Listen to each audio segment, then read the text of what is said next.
تانی دراوسێ وڵاتانی کەندا و پێکەوە هاوکار بین بۆ ئەوەی ڕوبەڕووی ئەم دۆخەنا لە بوارەی کە ڕووی کردوتە ناوچەکە بوەستینەوە. نوێترین زانیاریەکان لەسەرم بابەتە بە ئێوە دەگەێنین. دیارە هەرکەمێک بەر لە ئێستا چەند ناوچەیەکی دیکە لە ناو هەرێمی کوردستاندا کرانە ئامانج. دیارە گرژیەکان بەردەوامی هەیە، هێرشکراوەتە سەربورجی پەیوەندیەکان لە شاخی بەفری میری لە هەڵەبجە کە کەمێک بەر لە ئێستا ئەم هێرشە ڕوویداوە. میدیاکانی ئێرانیش باسییان لەو کردو چەند تەقینەوەیەکی دیکە لە تارانی پایتەخت ڕوویداوە. ئێمە نوێترین زانیاریەکان بێوە دەگەینین بەر لەوەی سەرنجشان دەخەمە لای گرنگترین هەواڵەکان. باڤڵ جەڵال تاڵەبانی دەڵێت هەرێمی کوردستان لە چەندین لاو هێرشی دەکرێتە سەر و حیزبەکانی ڕۆژهەڵاتی کوردستان هێرش ناکەنە سەر ئێران. باڤڵ جەلال تاڵەبانی سەرۆکیەکێتی نیشتیمانی کوردستان با کەناڵی فۆکس نیوزی ئەمریکی ڕاگەیاند بە شێوەیەکی کتوپڕ جەنگەکە دەستی پێکردو و هەرێمی کوردستان با بەردەوامی بردومان دەکرێت لە چەندین لاوە. وتیشی لایەنە کوردیەکانی ئۆپۆزیسیۆنی ئێران لە دەرەوەی خاکی ئێران لە نزیک سنووری ئەو وڵاتەن و ئۆپەراسیۆن ئەنجام نادەن و ئەو جوڵەیەش زیان بەخشە بۆ کورد ئەوەش دەبێتە هۆی ئەوەی کا کورد بەشێک بێت لەو شەڕە. دەژڵێت دۆناڵد ترەمپ کوردی بە شەڕکەرێکی نایب ناو بردووە، ئاماژی بۆ ئەوش کردو پاراستنی خەڵکی عێراق لەو شەڕە لەلایەن ئەوە وەک ئەرکێکە کا لە پێشینەی کارەکانیان و سوپاسگوزاری خۆی بۆ ساڵانە دەربڕیوە کە گەلی کورد لەگەڵ هێزە تایبەتەکانی ئەمریکا خزمەتیان کردووە. باڤڵ جەلال تاڵەبانی پێی وایە لە ئێستادا گۆڕینی دەسەڵات ئەگەرێکی بەهێز نییە و تاران با توندی بەرگری دەکات.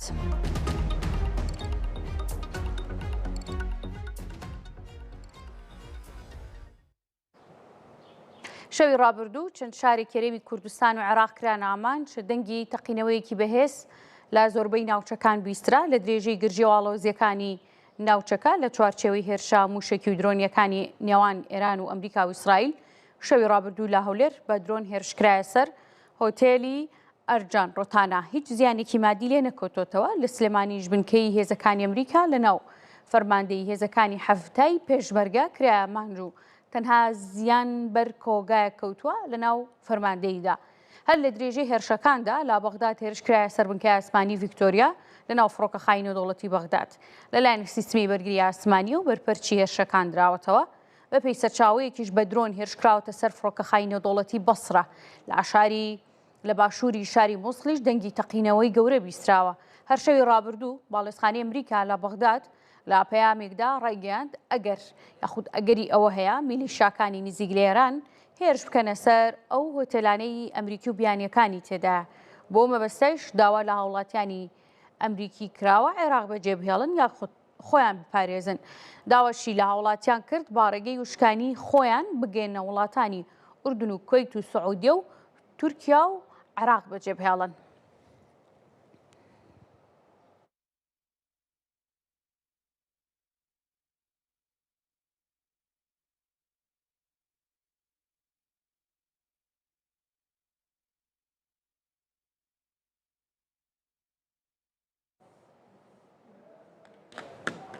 کاریگەری و لێکەوتەکانی ئەم شەڕی کا لە ئێستادا لە نێوان ئیسرائیل ئێران لە بەرامبەر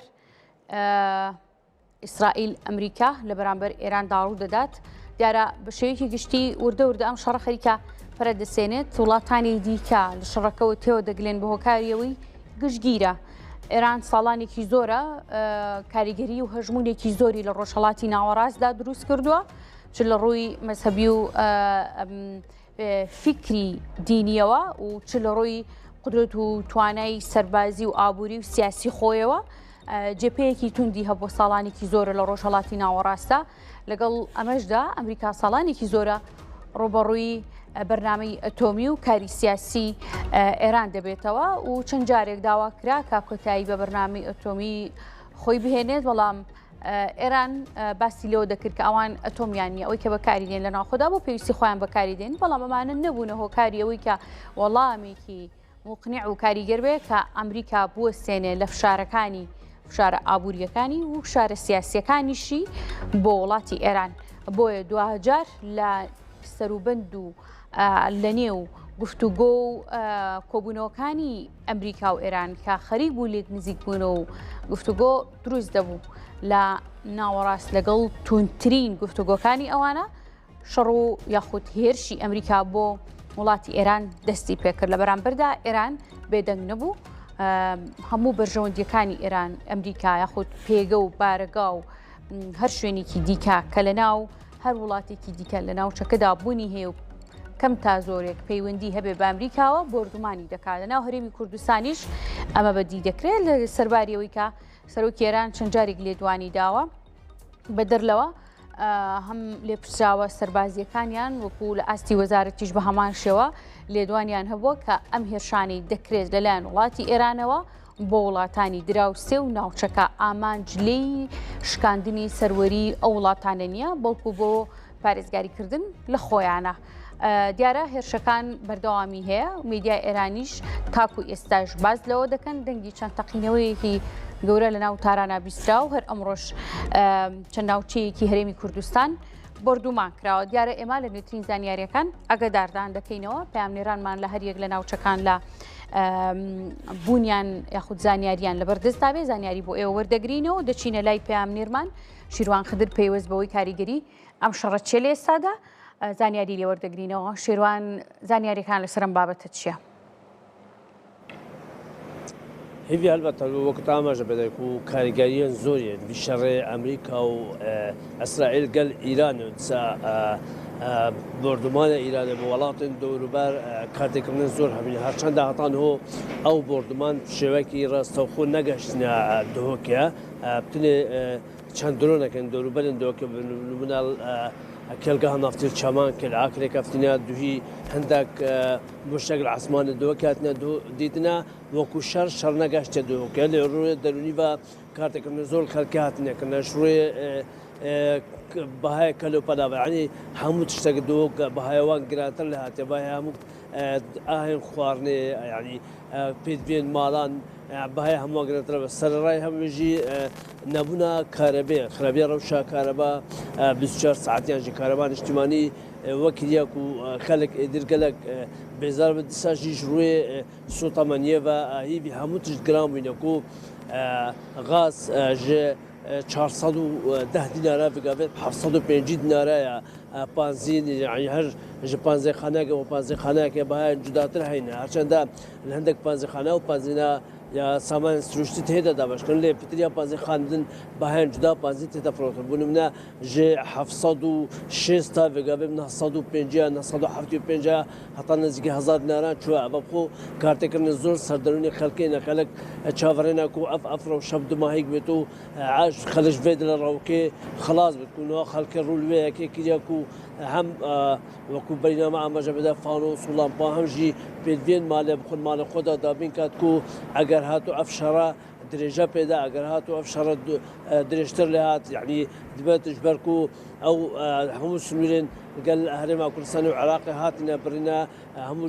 جمجوڵێن بازرگانی هاتنە ڕاوەستاندن خەڵک ترساوەیەکێک و هەموو تش گرانتر لەبێت لەو ڕژی ئەڤی کاریگەریەوی شەڕی دنەهادا شڕۆی دەرونە گەرە کاتێکن سەر خەڵکی دۆکێ کریا بەلێ بیر بەڵێ شیروان خدر پامنێری کورسات نیوز لە دۆک سپاس بۆ زانیاریەکانت.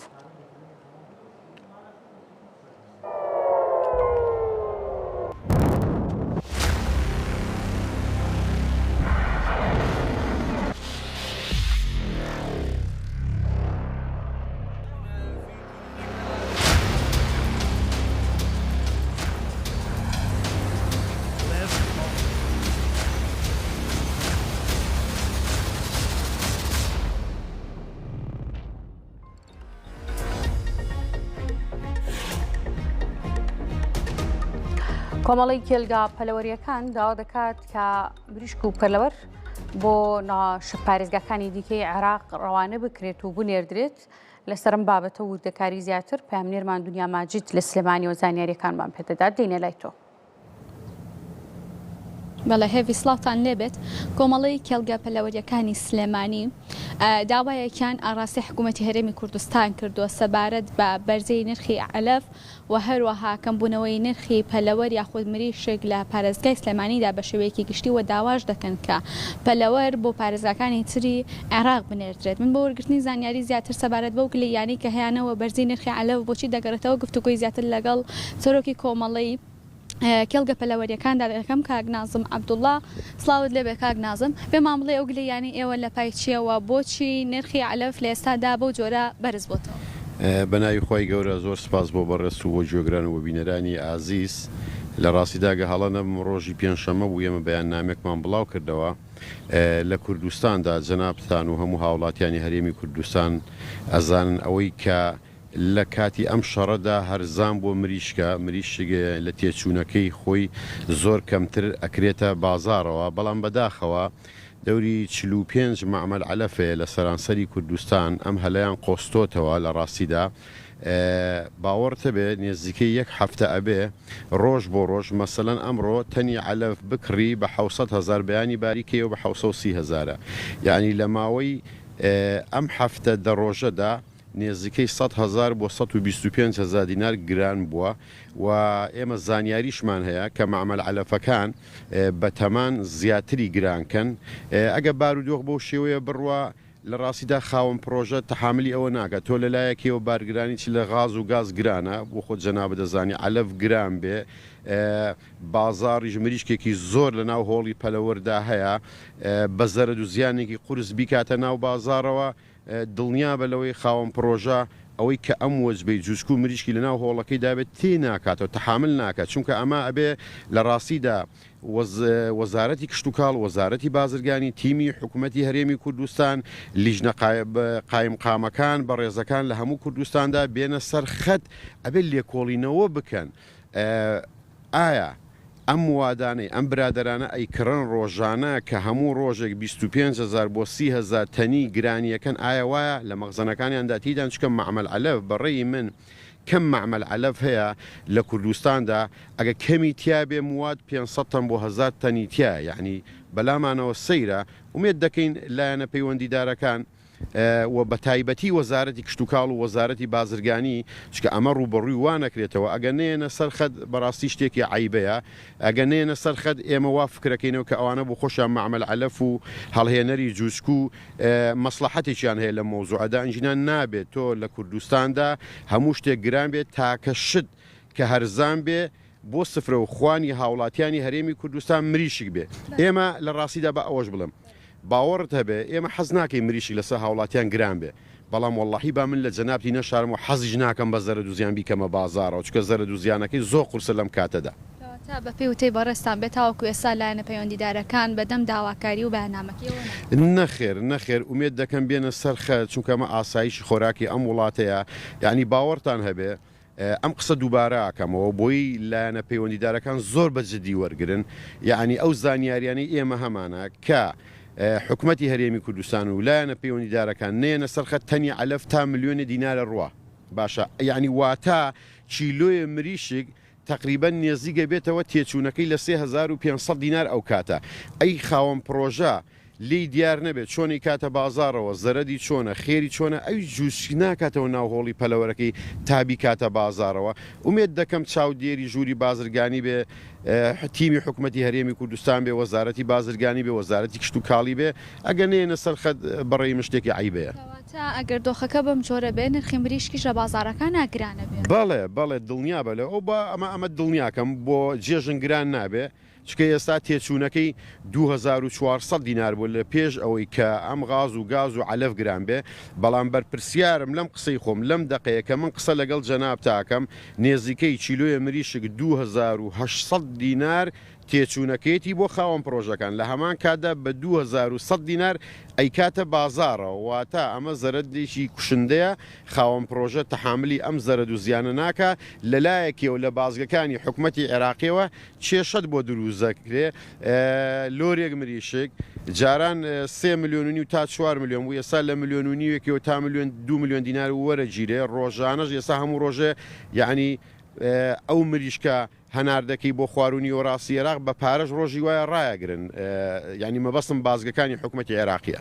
باشە دنیا لێی بپرسە کە ئێستا بەروبوومە خواردنەکان پێویستیەکان لە ئێستادا گران بوون هۆکارەکەی ئەوەیە ئەوانش لە ئێستادا ماکەن بە دەرفەت بۆ گرانبوونی بەروبوومەکان یاخود بۆچی دەگەڕێتەوە ببوورە هێوی من باش گوێبیستی پرسیارەکەی تۆ نەبووم کێشەنیە پێما بە میوانەکەیش لەلاوە نەما من پرسیارەکەمەوە بوو پەیوەندی هەیە بە ژیانی هاوڵاتیانەوە چۆن دەکرێت لە کاتی بارودۆخێکی وەهادا هێندە باسانی بازرگانەکان دەستکاری نرخ و پێداوی من میوانەکەم لایە هێوی من میوانەکەم لایەنە ئێستا بەهۆی ئەم بارودۆخی ئێستاوە پرسیارێکمانەیە بۆ گرانبوونی علف لەم کاتەداکە پەیوەندی بە بارودۆخی با بڵێن هاوڵاتیانەوە هەیە مریشک و پەلەوەر بە شێوەیەکی گشتی کاریگەری لەسەر ژانی ئەوانیش دروست دەکات ئەزانی چۆنە بۆ ئێستا نا هەتا ئەگەینە جێژن چونکە مریشک ئەزانی جەنابن نەفەردە برنجە نەتەنەکە ڕۆنە هەڵیگری لە ناو مەغزەندا بۆ گرانی داینی گەیشتە کاتی خۆی بەزەرت بێ بەخێر بێ مەجبوری بیکەیتە بازارەوە بەڵێ تێچوونی ئێمە چیلۆیە گۆشتی مریشکمان لە 170 پارەکە علەفی بەواتە تێچوونەکەی علەفە ئەگە ئەم علەفەش لایەنە پەیوەندیدارەکان نێنە سەرخەت ڕۆژ بۆ ڕۆژ ئەم برا بازرگانانەمان لەسەر ئێمەی گرانکەن مەجبورین هۆڵەکانمان داخین مەجبور نین تۆ کەسابەت کەی کە یعنی زەرەدێک بێگە 10 میلیۆن بێ 5 میلیۆن بێ لە ئەتوانی تەحاملکەی بەڵام زەرەدی 70 میلیۆنی 80 میلیۆنی 50 میلیۆنی خاوەن پرۆژە بەڕێی من ناتوانێت تەحاملکات چکە جەنابەت ئەزانی چەندین مانگە خاوەن پرۆژە لە زەرەد و زیانێکی خورزدایە حکومەتی هەرێمی کوردستان لە ڕاستیداوە لایەنە پەیوەندیدارەکان بێباکن نایەنە سەرخەت نازانم ئاسایشی خۆراکی ئەم وڵاتیانەوە بەلاوە گرنگ نییە یان 400 بۆ 500 هزار هەلی کار ڕەخساوە لە کوردستاندا ئەویان بەلاوە گرنگ نییە وەڵام منەوە نازانم وابێ ئەم جوابە حکومەتی هەرێمی کوردستان بیاتەوە. نازم عەبدوڵڵا سەرۆکی کۆمەڵەی کێڵگا پەلەوەریەکان بەڵێ هێوی ئەگە پرسیارێکتان نەما بێ من دەگەڕێمەوە لای سپاس بۆ زانیاریەکانە دنیا سپاس بۆ میوانەکەشت بەڵام پێویستە لە کاتی بارودۆخی شەڕدا ڕەنگە ئەو وردەکاریە زیاتر لایەنە بەیەندیدارەکان بیزانن کە علەف لە ناو خۆدا بەرهەم ئەهێنرێ پێم وابێت تێچۆکیشی بەڕادێکی وا زۆر نیەکە دەرفەت وگیرێ لە کاتی شەڕەکاندا لە کاتی بارودۆخە نەخوازراوەکاندا دەستکاری نرخی خواردەمەنی و پێویستیەکانی هاوڵاتیان بکرێ کە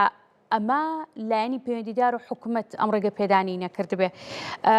لەسەر هەمان بابەت بەڵام بەدیوێکی کەیان نرخی سەوزە و میوە لە هەرێمی کوردستان لە ئێستاە چۆنە پێم وابێکم تا زۆرێک نرخەکەی داڵبەزی و هەریەک لا پامنێرانمان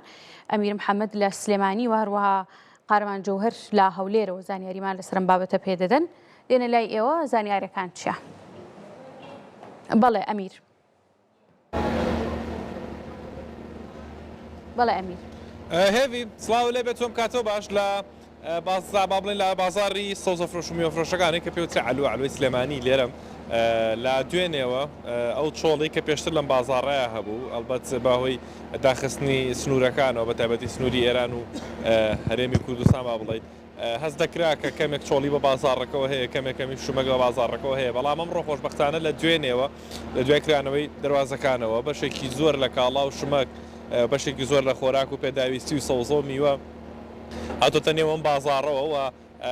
با بڵێن بەشی ئەوەیە کە پێداویستی هاوڵاتیان بە چاواتی پڕبکاتەوە و نرخەکەشی بێنێتەوە نرخی ئاسایی خۆی لەگەڵ بەڕێز حاجی سەروەر کەوتەبێژی علوی سلێمانی قساکەم کاک حاجی سڵاو لێ بێت زۆر سپاس دەکەم وابزانم خەرمان بەرەکەت بێ قەرەباڵق بۆ تۆ علوە لەخوا بەزیابێ لە دوێنێەوە ئیترەوە ئەو بارانەی کە ڕێگەی پێنەدرا لە حکومە لە دەوڵەتی ئێرانەوە ئەمڕۆ ڕێگەی پێدرا و هاتووە ناو بازاری قەرەباڵق کردێتەوە بەڵێ بەکۆی گشتی ئێستاش باری تر هەیە بێت یاچی تر ئامادەیە ڕێگە هیچ کێشەیەکی نییە ئەوە تا ئەم دەقێش کێمە قساکەین بارمان بە ڕێگاوەوە باری کەش بار کراوەتەوە و هەتا ئێستا هیچ کێشەیەکیش نییە ئەمەش لە زەختی ئەو کەشاوەرزانەی ئێران بوون فەلاحەکانی ئێوە بووە زەختیان خۆ دەسەر حکومەت کە ڕێگەیان پێ بدرێت ئەو بەرهەمانیان پەنی خواردبۆ لێش ئەمە زەختی ئەوان بۆ کە حکومەتی ئێرانیان کردووە ڕێگەیان ناوە بەرهەمانەی کە هەیەە هاوردەی هەناردەی هەنێری کوردستانی کەن هەر پێم وابێ کە دیتر بازاڕەکەش کورد قەرەباڵغی پێوەکەوت و سەریژاتەوە شوێنی خۆی زمانی کە گرام بوون بۆ نەر پیاستا 750 ڕێش بێ ساهاتەوە 500 دینار بەکۆی گشتی سعرەکان چی لێهاتووە بەکۆی گشتی بۆ منە خیار بە 1100 دینار بوو ئەمڕۆ بە 750 بۆ 600 دینارە پیاس هەتا 900 هەتا 950 دیناری ڕۆی ئەمڕۆ بە 600 بۆ 500 دینارە هەموو ڕزقانی کە لە علوە گران بووە ئیشەڵا ئەگەر ئێمەژە لە وەختەش وتمان ئەگە حدودەکان بکرێتەوە نرخەکان دێتە خوارە سپاس بخوا کە حدود کراوەتەوە ئەمڕۆ ئەو بەرهەمانەی کەش ڕۆژ بە ڕۆژ زیادە دێتە خوارەوە و دووبارە بەرهەمی خۆشمان لە زیادبوونە بەرهەمی خوار و ناوەڕاستی عێراقیش کە بە تایبەتی ناوەڕاستی عێراق سەوزەکان لە پێگەشتنە و زۆرە بن هیچ مەترسیەک هیچ شتێکەیە بۆەوەی کە خوا نەخواستەوە بارانی کە ئێستەوە کۆتان ئاماژەی پێکەن لە ئێرانەوە بار کراوە کێشەی بۆ دروست ببێ یاخود تاوەکو ئێستا ویکەوە تێگەش بێتن ویکەوە بزانن هیچ کێشەیەک نیە گرفتێک نییە و وەکو ساوەکو پێشووتر ئەوڕۆکو پێش جەنگەکە توانن لێوە بارکەن و لێو بێنن بۆ هەرێمی کوردستان نەخێرە تا ئێستا هیچ کێشەیەک نییە بەس هەموو جارێ ئێمە لەما زەرەرەوە نەبین بۆی کە بۆ نمونە جاری پێشوت 120 بارمان لە ناو مەرزەکە گەڕایەوە هەمووی گەڕایەوە ئێران و لێ بە زەرەر فرۆشە بووە خراپ بوو چەند ڕۆژێ لە مەرزەکە مابووە ئەمەش دووبارە گەرام خوا نەخواست بە شێوێکی وابێت لە قەت لە پڕێ قەرارێک دەرئەکان ئێمە ئاگامان لێ نیە و معلوماتی ئەوشمانیە لە پڕێ قەرارێ دەرەکەن ئەڵێن حدودەکە داخراوە ئەمە ئێمە زەرەرمەند دەبین ئەجینا هەتا ئەم دقیقی ئێمە قساکەین لەخوا بەزیابێ هیچ شتێ نیە و باریشمان باکرا و باریش بەڕێوەگاوە بازرگانانی کێشەیەک نییە ناسپاس بۆخوا هیچ کێشەیەک نییە بەعزە بەرهەمێک نەبێت لە ئێران خۆی زۆر گران بۆ نرخەکەی چۆ دەسەرەوە ڕێگای پێنادا هەناردە بکرێ پەتاتەیەکێک لەوانەیە دووبارە وازانم بازە شتێکی کەشی هەر دیاری کردووە کە نەبێت لە بەرەوەی لای خۆیان کەم بۆتە و گرانە ئەمە بە کۆتا پرسیاری من بێ هیچ مەترسیەک لەسەر ئاسایشی خۆراک لەم بازاڕە هەیە من بە دڵنیایەڵم هیچ مەترسیەک لە ئاسایشی خۆراکانیە و دووبارە ئێمەش پیازیشمان لە شوڵاتانی کەەوە داوا کرد و پێشەمەی کە ئەگەر حدودەکان نەگرێت شتەکانی کەشمان داوا کرد بازارمان پڕەکردەوە سپاس بۆ بۆ زانیارەکان و سپاس بۆ هەواڵە دڵخۆشکەرانیشی کە پێچە ئەڵبەتی وەک دەبینین یعنی وەک حکاحاجی شەڵ یعنی زۆر دڵخۆشکەرە هەواڵەکان و شتەکە جێگەی مەترسی نیە وڵاتی لە ماوەکانی پێشوودا ینی زۆر بۆ شتەکان بە پڕیە ڕێی بۆ نمونە چوو فەردێت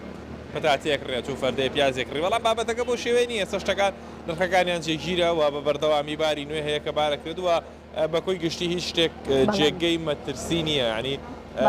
حاجی شەڕ بەردەوام بیش بێ هەر کێشە نییە وڵی خۆ شەڕ بەردەوامە ئێستا بەس لەخوا بەزیان بێ کێشە نییە و وەکو وەک باسمان کرد فەلاحەکانی زۆرانێنەوە کاتە ینی شەڕەکە چەندێک گشت بەخیانە کێشە لەسەر ئاسایشیان بازاڕە ئاسایشی خۆراکیان بازاڕە دروست نابێ و کاک حاجی و بازرگانەکانی دیکەم ئەلوەیە دڵسۆزانە وڵا خۆڵ ناگرێت چەند ساڵێکە ینی لە کاتی خەیرانەکان لە کاتی کێشەکانەوان هەر بەردەوامە بن لە هێنانی باری نوێ و هێنانی سەوزۆمیوە لە وڵاتی ئێرانە بۆ هەرێمی کوردستان و جێگیرکردنی نرخەکان. ئەمیر محەممەد پامنێری کورسات نیوز لە سلێمانیەوە سپاس بۆ زانیاریەکان سپاس بۆ میوانەکەشە لەسەر هەمان بابەت دچینە لای پامنێرمان قارەمان جەوهەر زانیاریمان پێدەدا بڵێ قارەمان دێنە لای تۆ. بەڵێ هێوی ماوەی چەند ڕۆژێک بەر لە ئێستا نرخی بەشێک لە بروبوومە کوشتتوکاڵیەکان بەرزبوونەوەی بەخۆوەبوونی بوو ئێستا من لە ئەلوای هەولێرم دیارە لەگەڵەوەی کە بەشێک لە بەروبوومەکان لە ناخۆی هەرێمی کوردستان بەرهەم دەهێنرێت بەشێکی تر لە وڵاتان هاوردە دەکرێت بەتایبەت لە وڵاتی ئێران بەتایبەت ئەو بەروبوومانەی کە ینی لە هەرێمی کوردستان کاتی پێگەیاندن یانە یاخۆت کاتی بەرهەمهێنانیان یا ئەمانە لە دەرەوە هاوڕ دەکەم بەشێکی تر لە ناخۆی هەرێمی کوردستان بەرهەم دەهێنرێت بە نمونە لەسەر ڕۆژی ڕابردوو نرخی پیاز بۆ هەر کیلۆیەک نزیکەی 800 دینار بۆ 900 دینار بوو بەڵام ئەمڕۆ گەیشتۆتە نزیکەی 600 دینارێک هەوڵ دەدەین بەشێک لە دیمەنەکانیشتان بگواستەوە لەگەڵەوەش نرخی تەماتەش بە هەمان شێوەیانی کەمێک بەرزبوونەوەی بخۆ بین لەسەر ڕۆژی ڕابردوو بەڵام ئەمڕۆژ جارێکتر نرخەکە کەمێک داوەزینیان بەخۆ بینیوە بەراورد بە چەند ڕۆژی ڕابردووە مش بەهۆی ئەوەی کە بەشێک لە خواردن و کاڵا و بەروبوومە کوشتتوکاڵیەکە لە کۆگاکان یاخود لەو شوێنانەی کە هەڵگیراون دەخرێتەوە بازار جارێکی تر لەگەڵەوەش کە چاوەڕوان دەکرێت هاوردەکردنی بەروبوومە کوشتتوکاڵیەکان جارێکی تر دەست پێ بکاتەوە زیاتریش بێ لەگەڵەوەش کە وەک باسم کرد بەشێک لەو بەروبوومانەی کە لە دەرەوە هاوڕ دەکردن ئەو کاتت باش مادی نەبی نرخی بەروبوومە کوشتتوکاڵیەکان دەگوترێت کەمێک هەرزانتر بۆ بەراورد بە چەند ڕۆژی ڕابردوو ئێستا نرخەکانیان بەچەندە تەماتە پیاز بە نمونە نمونە تەماتە هەر نرخەکەی تقریبان پێ6 ڕۆژەرەی خۆیتی بەسەوە بەسڕایە 450 دینارە نرخی ئێرانیش وەچی وەتیانوا لە ئێرانیاندا حدود نما زۆر برن بوو بەس ئێستاوا سەبر دێتەوە خوارێ بەروبوومەک لە ئێران دێتم بە نمونە تەماتەیە یاخۆت بێت نیش ئەوەی زۆر بەک دەگمەندێ خەزنی شەیە خەزن وەکو لە نمونە پیازە خیارە بایجانە بیبەرە ئەو بابەتانەیە بە نمونە پیازات پیاز ئێستا ئەو پیازە ڕۆژی چارشەم پێشەم بە 750 تا 800 دینار بوو ئێستا بە 5 نیوە عنی هەندێک نرخیان دەکاتەوە خوارێ سپاس بەڵەوەی کە دیارە کاسبکارە و باسی کرد دیارە نرخەکان کەمێک دابەزینیان بە خۆیان بینی بۆ بەراورد بە چەند ڕۆژی ڕابردوو لەگەڵەوەش ئەنی هێوی بە بەردەوامی لە ئەلوای هەولێر جمونجۆڵ هەیە و لەگەڵەوەی کە بەشێک لە بەروبوومەکان باسم کرد لە وڵاتانی وەکو ئێران و بەشێک لە وڵاتانی تر هاوردە دەکرێت بەڵام بەشی زۆری ئەو بەروبوومانەی کە لە هەرێمی کوردستان هەنا بە تایبەت بە نمونە کاتی پێگەاندنیانە لە ناخۆی هەرێمی کوردستان بەرهەم دەهێنرێتن ئەمانە گۆڕانکاری بەسەر نرخەکانیاندا نەهاتووە تەنها بەروبوومانەی کە لە وڵاتی ئێران هاوردە دەکران یاخود هاوردە دەکرێتن بۆ 400 دینارێک بۆ هەر کیلۆیەک بەرزبوونەوەی بەخۆوە بینیوە بەڵام ئێستا نرخەکەی کەمێک دابەزینی بەخۆوە بینیوە و نرخەکان تا ڕادەیەکی زۆر ئاسایی بۆتەوە بە بەراورد بە کاتی دەستپێکردنی جەنجی نێوان ئیسرائیل و ئێران و ئەمریکا. بەڵێ قارەمان جۆهر پامنەری کورسات نیوز لە هەولێرەوە سپاس بۆ زانیارەکانت. دێنەوە ناو هەواڵەکان ئەمڕۆ 35 ساڵ بەسەر ڕاپەڕینی خەڵکی سلێمانیدا تێپەڕ دەبێت کە دانیشتوانی شارەکە و ڕێکخستنەکانی ناو شار ڕوبەڕووی دەستگا ستەمکارەکانی ڕژێمی بەعەز بوونەوە توانیان لە ماوەیەکی کەمدا سلێمانی لە بەعەز پاک بکەنەوە. بەشداربووانی ڕاپەڕینی سلێمانیش چیرۆکی ساتەوەختی ڕاپەڕین و گڕتینی خەڵکی شارەکە گەڕنەوە کە توانیان لە ماوەی 2 ڕۆژدا ڕژێمی بەعەز لە شارەکە دەربکەن. فولکەی دەساڕەکە لە شاری سلێمانی بۆ وەچەرخانێکی گرنگ بۆ مێژووی ئەم شارە کە 35 ساڵ لەمە و پێش خەڵکی ئەم شارە لێرەوە ڕاپەڕینیان دژی زوڵم و زۆرداری ڕژێمی بەعەز ئەنجامدا دواتر تەواوی گەڕەکانی گرتەوە. ڕاپەڕینێک کە تووڕێی هێزی پێشمەرگە و خەڵکی سلێمانی پێکەوە یەکیان گرت و سەرنجام ڕژێمی بەعسی لە شارەکەدا ڕاماڵی لەو سەردەمەدا کە بێهیوای باڵی بەسەر چارەنووسی کووردا کێشا بوو پێشمەرگە و خەڵکی سلەیمانی بەورەیەکی پۆڵاینەوە ڕوبەڕووی دام و دەستگاکانی ڕژێمی لە ناوچوی بەعەز بوونەوە و هەرزوو کۆتاییان بەدەسەڵاتی خوێن ڕێژی و ستەمکارانەی بەعەز لە شارەکەدا هێنا. بەشداربووانی ڕاپەڕین و دوای تێپەڕبوونی 35 ساڵ جارێکی دیکە لەو یادەدا هاتوونەتە ئەمنە سوورەکە و باسی ساتەوەختی ڕاپەڕینەکە ئەو چیرۆکە خەمناک و تراژیدیانە دەکەن کە ڕژێمی بەعەز بە دڕندانەترین شێوە بەرامبەر بە ڕۆڵەکانی کورد کردوێتی. ئەمنە سوورەکە زۆر شت بیری منەقاتەوە کە دێمە ئێرە ئەو ژێرزەمینەی کە ئەیبینن ئەلێوا زیندانی بووم تایە بیری ئەو هاوڕێیانە مەکەوێتەوە کە لێرە سجن بوون کە لێرە شەید بوون ئەوم بیرەخاتەوە. بەڵام شتێکی تر دڵخۆشی کردم کە لە ڕۆژی ڕاپەڕین بینیم ئەو کەسانەی کە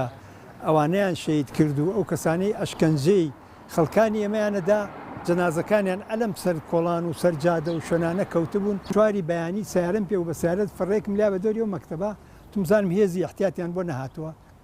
هیچ هێزێک نەهاتبوو. اینجا من هەر وەزعەکەم تاخیرە کرد لە ڕای دەستاڕەکە و دەستی پێکرد بۆ بەیانی تقریبا سەعات 9 ئەوانە من تاخیر مەکرد. مەبەستەکەم چی بوو؟ ئەگەر ئێمە سەرکەوتنمان بەدەست نەیەنا شوێنێکماندانا بوو بۆ خۆمان ئەو شوێنە هەیکەل بوو خانوو بوو عایلەشتیتیانە بوو مقاومە بکەین بۆی شەو بتوانین دەرچین. ڕاستێکی نیشتمانی کوردستانی بەڕاستی شانە چەکدارەکان و ڕێخستنەکان و ئەوانە دەوری کاران هەبوو بەڵام دەتوانم بڵێ میلەتی کورد هەتا قوڕقوڕاگەی پڕ ببوو لە زڵم زۆری حیزی بەحز ئەوەم بیرەکەوێتەوە ئەو ڕۆژە هیچ کەس بیری لای دایک و برا و کەس نەبوو ڕۆژی ئەوە بوو خەڵک لە ماڵی خۆی لە جادە و لە دوکان بێتە سەرجاد دژی ئەم ڕژێمە ڕاپەڕێت. ڕاپەڕینی سلەیمانی بووە سەرەتای هەڵهاتنی خۆری ئازادی و دیموکراسی لە مێژووی گەلی کووردا. بەشداربووانی ڕاپەڕینەکە بەوپەڕی هەستی نیشتیمانی و نەتەوایەتیەوە ڕوبەڕووی ڕژێمی بەعەز بوونەوە و ئەو پەیامەیان گەیاندا دوژمنانی کورد کە هیچ کات زوڵم و ستەم و چەوسادنەوە قبوڵ ناکەن. 35 ساڵ لەمەوبەر کە خەڵک بە یەک دەنگ بوو خەڵک بە یەک دەنگ بوو خەڵک پێکەوە قۆڵیایە شانیایە بەر شۆڕشێکی مۆدێرن لە ساڵی 1990 ئەویش ڕاپەڕینی خەڵکی کوردستان بوو کە ئەو یەکبوونەوای کرد کە لە ماوەی چەند ڕۆژێکدا کوردستان لە دەستی چەپەڵی گەورەترین دوژمنی کورد گەورەترین دوژمنی مرۆڤایەتی کە سەدام حوسێنی بە حیزبی بەعسی ڕووخاو بوو ڕزگار بکات. یەکگرتووی یەکدەنگی گەلی کورد لە بەهاری ساڵی 1991 بووە ڕۆژێکی لە بیر نەکراو لە مێژووی گەلی کووردا کە توانی لە ماوەی 16 ڕۆژدا تەواوی کوردستان لە دەستی ڕژەمی بەعسی لە ناوچوو پاک بکاتەوە و بەهاری ساڵی 1991 بکاتە بەهاری خۆشی و شادی و سەرکەوتنی گەلی کورد لە ناوچەکەدا. هێمن کەمال، کورتسات نیوز، سلەیمانی. حوتی سێ ئەو ڕۆژە مێژوویەی کە 35 ساڵ بەر لە ئێستا لا شاری سلێمانی بە هەموو چین و توێژەکانەوە ڕاپەڕین دژی دەسەڵاتی ستەمکاری ئەو کاتە بەعس. ئەم ڕاپەڕینە بۆ هۆی پاکردنەوەی تەواوی کۆڵان و گەڕەکەکان و شاری سلێمانی لەو ڕژێمی ئەو کاتە. دیارە هەر لەسەر هەمان بابەت پامنێرمان ڕێباسیوە سەبارەت بە یادکردنەوەی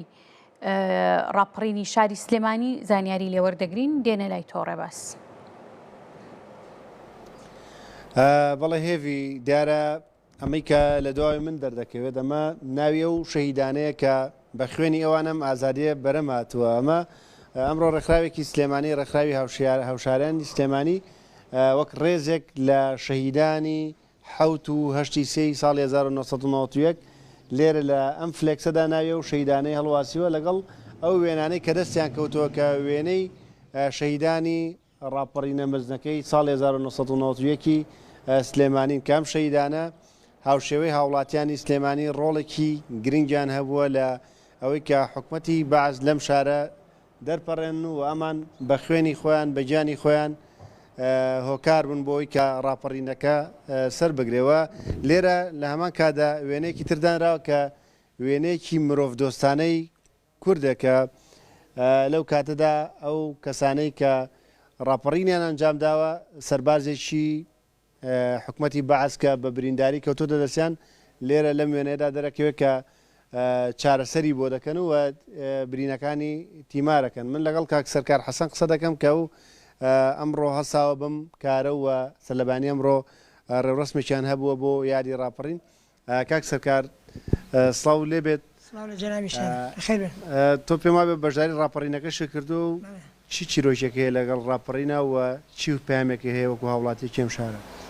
ئێمە وەک ڕێکخراوی هاوشارانی سلێمانی بە ئەرجی خۆمان زانی کە یادی حوتی سێی سلێمانی بکەینەوە. دیارە حوتی سێ ڕۆژێکی زۆر پیرۆز و زۆر گەورە بوو لە ژیانی کووردا، هەتوو هەموو لە ژیانی هەموو کووردا، چکە ڕاپەڕین کرا لە حوتی سێ زەماوەندەکە کرا کە ڕادیۆ گەلی کوردستان هەموو ڕۆژە هاواری بۆ کرد و لە حوتی سێ زەماوەندەکەن زەماوەندەکە کرا لە حوتی سێ لە سلێمانیا توانرا زۆربەی لەو ڕۆژە توانرا زۆربەی شوێنەکانی کە بەدەست بەعسەوە بۆ ڕزگای بکرێەوە پاک بکرێتەوە لە بەعس و لە ڕژێمی بەعس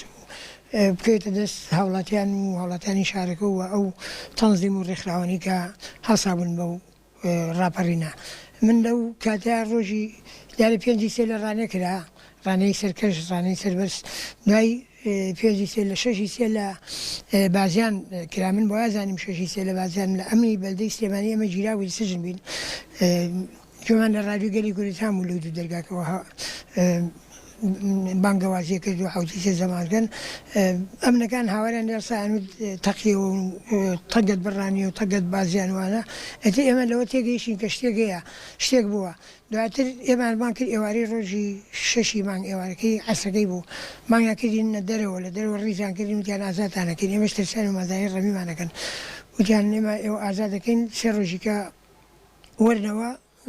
نووسراوتان بۆکەین. حەزبادیمان لێ هاوشتیوە بێت بەڵام ئیترەوە بۆ خەڵقێکی زۆر لەبەر دەرگا ڕاوەسا بوو کەس و کارمان و خەڵقێکی زۆری شار لەبەر دەرگا ئەمنەکە وەسا بوو ئیتر ئێمان ئازاد کرد. بەڕاستی لەوای ئەمان ئازاد کرد ڕۆژینتر بۆ بەیانە حوتی سێ ڕاپەڕینەکە دەست پێکە. وسا من ماڵمان لە توی مەریک بوو جۆمان لێ و لە لای دەساڕەکە یەکەم تەقە کرا، دوم تەقە لای توی مەریک کراکەی من لەو ناوبین لە شەید عوسمان کرا لێ کرا. لای ماڵی ئێمە لێ ماڵی یەک دوو مستەشار هەبوو من ناوێ نایەنم یەک دوو مستەشار هەبوو خەڵقی باش بوون توانیان چەک و سیلا دابەشکەن بەسەر خەڵقی ڕاپەڕیوە و چەکیان ناینێ و ئیسفادەمان لێ کرد ئەو بە هۆی گەشەی ڕاپەڕینەوە ڕۆژەیە. ڕۆژێک پێش ڕاپەڕین با بڵێن لە ئەمنە سوورەکە بووی ئەمنی بەلدا ئەوەی سەر جادەی بەرامبەر کارگەی جگەری کۆن. چی تاوانێکیان بەرامبەرەوە ئەنجامەیە؟ من ئەوەی کا بێنیم ئێمە واگیرانی بۆ تاحقیق خێشە نەگەشتنەوەی تاحقیقمان لەگەڵا بکەن بەڵام لە ژوورێکی زۆر تاریکا بوو ژوورەکە دۆری 50 کەسی تیا بوو کەسی ناناسی ومە تاریک بوو تر بەسرا بووینەوە کە لە بچکرا بۆ دەستمان و لەگە عمودێکا لە حەزینەکە دانرا بوو لە ژوورەکە لەم سەرسەری ژوورەکە چقێنرا بۆ دیوارەکان ئەو هەم بە پاڵکەوتنەوە هەم بەین ئەو زنجیرە لە دەستا بوو وەحەزە 50 کەسێکە بن نەگەشتینەوەی تاحقیقمان لەگە نیازیان هەبوو ئێمە سەوقکەن پێڵێن سەوقکەن بۆ بەخا ئیترەوە بوو ڕاپەڕینەکە دەستی پێکرد ناتوانانی سەوقمانکەن ماینەوە حوتی مان کە تۆ با بڵێن لە ئەم سوورەکە و بینی و خەڵک ڕاپەڕی و ڕژەمیان وەدەرنا خەڵک تا چەند ڕق ئەستور بوو بۆ تۆڵەسەندنەوە زۆر ڕقەستور بوو منەعەتیان نەبوو خەڵک خۆی بەکوشتا بوو لە ئەم نەسوورەکە و لە دایرەکانی کە و لە بەرسەرە ئەوانە خەڵقی زۆر شەید بۆ ڕۆژە خەڵقی سلێمانی خەڵقی چاک شەید بوو خەڵقی ئەسڵی ئەم شارە لە بەرسەرا زیاد لە 6 کەزا لە وێنەکان هەڵاتراوە لە بەرسەرا شەید بوون دیار لە دوورە ئەوان زیاتر ئەستور بوون بەڵام ئێمەش خەڵقی ئێمەش بەرەنگاریان بوون و توانیان سەرکەوتن بەسەریانە بێن ئەگەر زۆر خەڵقی کورد خەڵقی سلێمانی زۆر ڕقەستورنەوەیە ئەو سەرکەوتانە بەدەست ناهاو بە تایبەتی لە ئەم نەسوورەکەیە کە زۆر جێگەی جێپی خۆیان قایم کرده بوو سەنگەریان هەبوو ژووری تایبەتیان هەبوو شوێنی قایمیان هەبوو بەڵام هەر خەڵک بۆ ڕقەستوری بوو بە هێزی خۆی توانی سەرکەوتن بەسەر بێت هیچ خێزانێک هەبوو هاتبێت کوڕەکەی خۆی لە ئەم نەسوورەکە وەربگرێتەوە چاوەڕێەوە کە لە ژیاندا مابێت بەبێ ئەمەل گەڕابێتەوە من لەیانە بووم لەو کاتەیە بەڵام هەبووە خەڵک هەمووی چوون بە پیر ناڵم ئێمە خۆمان کە لە ئەمی سێمایی بەریان خەڵقی زۆرەت و بە دەرگاکەەوە سا بوو پێشوازان نەکردین کە مان بنەوە لەگە خۆیانە ئەوان لە دەرەوە بیستی بیان کە ئێمە ئازاد دەکەین لەوێ شەما دەست من لەوێ نەبووم لە خۆمەوە ناتوان قسەکەم بەڵام خەڵقە بۆ چۆک مناڵ کوڕوشی خۆی وەرگتێتەوە برادێک دوێنێ باسی کردوتی دیوارێک سێ کەسیان لە ژوورێکە هەڵچنی وتی زافتێکمان گرتمان ئیلا بە پێمانڵی سجن لە کوێوتی ئەو دیوارە بشکێن دیوارەکەماشکان ویدیۆ دوێنە هەڵماچنیوە سێ کەسی تیا بوو وەری سێ کەسی تیاوەیشان خزمی خۆی بوو کە علی لێرە باسی کرد علی کوڕی سوورکارە دوێنێ لێرەوەی بۆ باسکردوتی دیوارەکەیان شکان بۆمان چوونە ئەو دیوانەی سێ کەسی تیا بوو قایمیان کردبوون لە ژوور دیوارە نەسەکردبوون بۆی نێنە دەرەوە بەڵام هەر هاتنە دەرەوە خەڵقە بووە دەربێ بەس من ناتوانم ناوم لا نییە بژیت بۆ جەنابتان بەخێر بێت بەڵێ بێمانە با بڵێن بەشێکن لەو چیرۆکانەی کە لە پێش ساڵی 91 لێرە لە سلێمانی حکوومەتی باز بەرامبەر بە نەتەوەکەمان کردوێتی و ڕاپەڕین بووە دەواازەیەکی گرنگ بۆ ئەوەی خەڵک بتوانێت بەشێک لە تۆڵە و ڕقی خۆی بەرامبەرە و ڕژێمە دیکتاتۆرە دەرببرێتووە بوو بەم مێژووی کە ئێستام هەرێمە ئازادەمانەیە. بەڵێ ڕێبازی وا پامنێری کورسات نیوز سپاس بۆ زانیاریەکانت. سەرنجشان دەخەمە لای هەواڵێکی گرنگ زەنگی ئاگادارکردنەوە لە قەتەر لێدرا و کەمێک بەر لە ئێستاش هێرشکرایە سەر بورجی پەیوەندیەکان لە شاخێری بەفریمیری لە هەڵەبجە دیارە شەڕ و ناکۆکیەکان لە نێوان ئەمریکا و ئیسرائیل بەرامبەر بە ئێران بەردەوامی هەیە میدیاکانی ئێران باز لەوە دەکەن چەند تەقینەوەیەکی دیکەی گەورە لە تاران بیستراوە میدیای ئێران هەر باز لەوە دەکا کە تەقینەوە لە دوورگەی کیش بیسترێ و باز لەوە دەکرێت کە لە قەتەر و لە بەحرین زەنگی ئاگادارکردنەوە لێ دەدرێت زەنگی ئاگادارکردنەوە لە هەریەک لە وڵاتانی قەتەر و بەحرین لێ دەدرێت بەهۆی ئەو بارگرژی و ئەو هێرشانی کە دەکرێتە سەر وڵاتەکە قەتەر دەڵێت بەهۆی مەترسیەکانەوە پێویستە هاوڵاتیان لە ماڵەکانیاندا بمێننەوە نێنە دەرەوە بەحرین داوا لە هاوڵاتیان دەکا بچنە نزیک شوێنی سەلامەت لەو شوێنانە دوورکەونەوە کە مەترسی تێدا پامنێری کورسات نیوز باسی لەوە کردو بۆ جاری سێم هێرشکراوەتە سەر بورجی پەیوەندیەکان لە شاخی بەفریمیری لە هەڵەبجە لە ئێستاشدا تەقینەوەیەکی دەنگی تەقینەوە لە دوورگەی کیش بیستراوە و باز لەوە دەکرێت کە تەقینەوە دەبیسترێت لە تاران مانگی سووری ئێرانیە لە سەرەتای هێرشەکان و تایسە 6668 شوێنی مەدەنی کراونە تامانج میدیاکانی ئێران ئێستا بڵاویان کردوێتەوە کەمێک بەر لە ئێستا کە تەقینەوە لە تاراندا ڕووی داوە دیارە مانگی سووریش بە بەردەوامی سەرباری ئەو هێرشانە لە بەرامبەر هێرشەکاندا باز لەوە دەکا کە قوربانی هەیە گیانی و مادی هاوڵاتیان دیارە ئیسرائیل و ئەمریکا بەردەوامن لە هێرشەکانیان لە بەرامبەر ئێراندا ئێرانیش گوێکمان هەڵوێستی هەیە میدیاکانی ئێران دەڵێن تەکی دەنگی تەقینەوە دەبیسترێت لە ناو وڵاتەکەیاندا. مەسعود پزیشکیانیش کەمێک بەر لێستا لێدوانی هەبوو کە ئەوان بە هیچ جۆرێک ڕازی نین دانوستان لەگەڵ ئەمریکا بکەن بەبێ مەرج. لە کاتێکدا چەند جارێک کە دۆناڵد ترامپدا باس لەو دەکات پێویستە ئەمریکا بەبێ مەرج بێتە ناو گفتوگۆکانەوە ئەو کاتە ئەوان ڕازی دەبن بە وەستاندنی شەڕ و هێرشەکان. بەڵام لە لێدوانێکی فەرمیدا کەمێک بەر لێستا سەرۆکی ئێران ڕەتی کردەوە بەبێ مەرج هیچ جۆرە گفتوگۆیەک ئەنجام بدەن. باسی شیلەوە کرد کە وڵاتانی دراوسێ دۆستی ئەوانن، ئەو هێرشانی کە دەکرێتە سەر ئەوان سەر وڵاتەکانیان بەزاندنی سنوورەکانیان نییە بۆ تێکچوونی ئاشتەوایی لە ناوچەکەیە، بەڵکو بۆ پارێزگاریکردن لە خۆیان و کردنە ئامانجی هەموو ئەو ناوچانەیە کە بەرژەوەندیەکانی ئەمریکای تێدا. و باسی لەوەش کرد کە پێویستە تەواوی وڵاتانی ناوچەکە دەست لە ناو دەست بن بە دۆستانە ڕوبەڕووی ئەم مەترسیە ببنەوە کە لە ناو ناوچەکەدا بوونی هەیە و ڕوبەڕوویان بووتەوە. میدیای ئێران باز لەوە دەکەن کە تاکو ئێستا دەخود کەمێک بەر لە ئێستا دەنگی تەقینەوە لە ئێران دەبیسترێەوە لە کیشیش بە هەمان شێوە. دەنگی ئاگادارکردنەوەش لە قەتەر و لە بەحرین لێدراوە. قەتەر داوای کردووە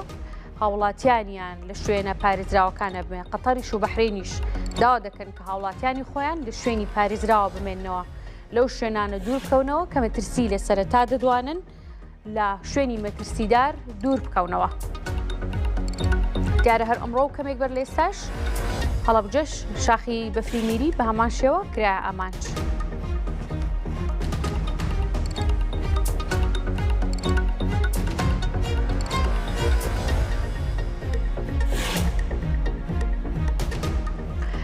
سەرنجان دەخەمە لای هەواڵێک و پەیامەکەی مەسعود پزیشکیان سەرۆکی ئێران کە دەڵێت دوژمنان خەونی خۆبەدەستەوەدانی ئێران دەبەنە ناوگۆڕ. لا کۆبوونەوەی سەرۆکایەتی کاتی ئێرانیشدا بڕیار دراوە هێرش نەکرێتە سەر وڵاتانی دراوسێ ئەگەر لە خاکی ئەوانەوە هێرش نەکرێتە سەر ئێران. مەسعود پزیشکیان سەرۆک کۆماری ئێران لە تۆمارێکی ڤیدیۆیدا پەیامێکی تایبەت با جەنگی لە وڵاتەکەی بڵاو کردەوە دەڵێت پابەند دەبن بە یاسانی و دەوڵەتیەکان و چوارچێوە مرۆییەکان. هەوڵیش دەدەن کێشەکان لەگەڵ وڵاتانی دراوسێ با دیبلۆماسی چارەسەر بکەن. جەختیشی کردەوە بە هیچ شێوەیەک ئامانجیان نییە هێرش بکەنە سەر وڵاتانی ناوچەکە بەو مەرجەی لە خاکی ئەوانەوە هێرش نەکرێتە سەر خاکی ئێران.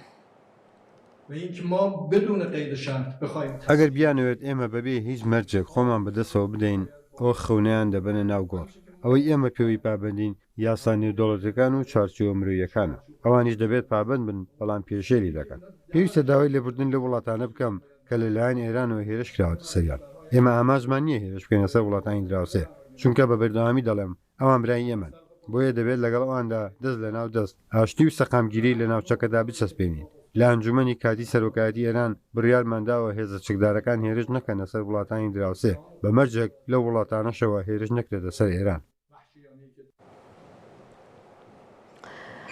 لە سەرەتای دەستپێکردنی شەڕی نێوان ئەمریکا و ئیسرائیل لەگەڵ ئێراندا 84 موشک و 147 درۆن ئاڕاستەی بەحرین کراوە. فەرماندەی گشتی هێزەکانی بەرگری بەحرین لا ڕاگەنراوێک داماچی بۆ ئەوە کردووە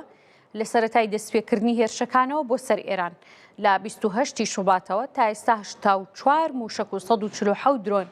ئاڕاستەی ئاسمانی بەحرین کراوە، بەڵام با سیستمی بەرگری موشک و درۆنەکانی ئێران لەناو براون. ڕاشی گەیاندووە بە ئامانجگرتنی ژێرخانی مەدەنی پێشەلکاریەکی ئاشکرای یاسانی و دەوڵەتیەکانە هەڕەشەیە بۆ ئاشتی ناوچەکە. وەزارەتی بەرگری کۆیتیش ڕایگەیاندووە سیستمی بەرگری وڵاتەکەی سەرکەوتوو بووە لە ڕێگریکردن و لە ناوبردنی 12 درۆن لە ناوچەکانی باکوور و ناوەڕاست و 14 موشک لە ناوچەکانی باشوور.